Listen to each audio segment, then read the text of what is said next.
Acara-acara seperti kesawanan, ceramah, motivasi serta kebajikan telah menjadi platform penting untuk pelajar berkenalan, berkongsi pengalaman dan mendapatkan sokongan moral serta praktikal. Assalamualaikum dan salam sejahtera. Salam Malaysia Madani. Dan salam UiTM di hatiku. Saya Fatimah Timur Lekari selaku Presiden. Dan saya Muhammad Farhan bin Puan selaku Naib Presiden Bagi Jawatan Kuasa Perwakilan dan Residen Kampus Bandaraya Melaka Sesi 2025.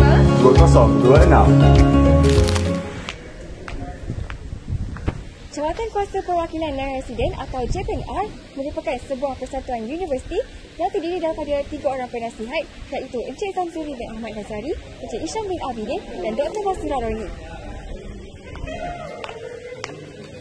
JPNR terdiri daripada 11 orang ahli yang mempunyai 4 orang majlis tertinggi serta 7 orang esko-esko bertanggungjawab bagi mewakili dan melaksanakan aktiviti dan menjaga kebajikan para pelajar dan residen.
Menuju ke arah Pembangunan Mahasiswa dan Residen.